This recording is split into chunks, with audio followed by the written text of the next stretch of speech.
Hello Kuya and Philippines, hello Middle East, and hello world. Ako po muli si Miss Margie, isang student consultant po dito sa ICSA. At kasama ko po ngayon isang student for our caregiver practical training po. Nakapagtapos na po siya. Ma'am, pa-introduce po. Ako po si Fran May Vasquez. Nagtatrabaho po ako dito bilang DH. Okay, so bakit ba po tayo nag-decide na mag-abroad at mag-ibang bansa ba po? Para po makatulong sa pamilya. Mahirap po na nandun lang po tayo sa Pinas, hindi po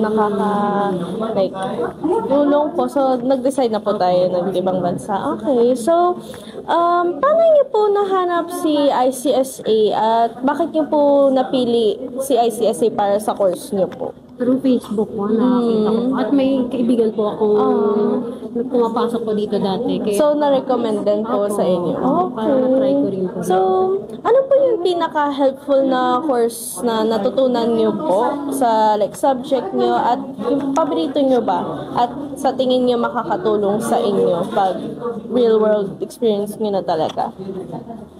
Tulad ng pagkuha ng vital signs,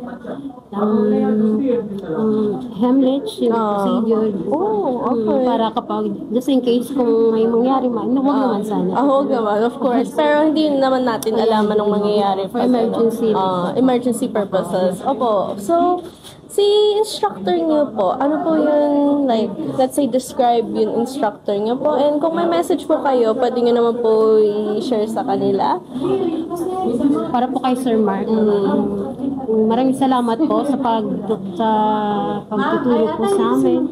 At nagpapasal din po kami sa mahabang pasensya po niya sa amin.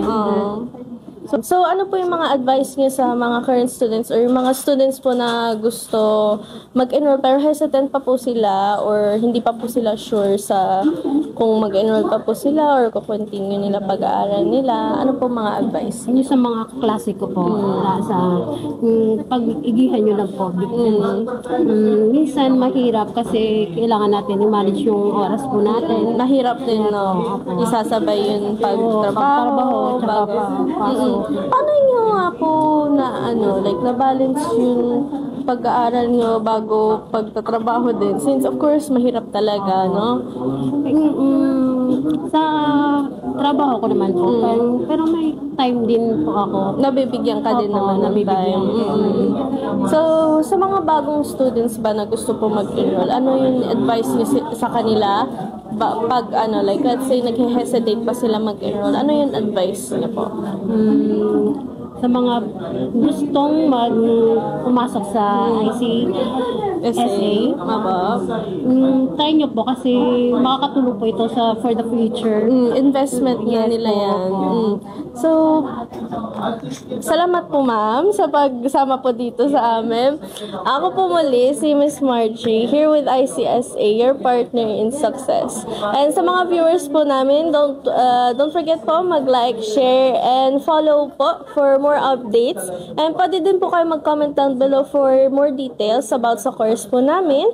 And ma-assist po kayo ng lovely staff po namin. Pwede din po kayo mag-direct message sa amin. WhatsApp number +965 6680 2850.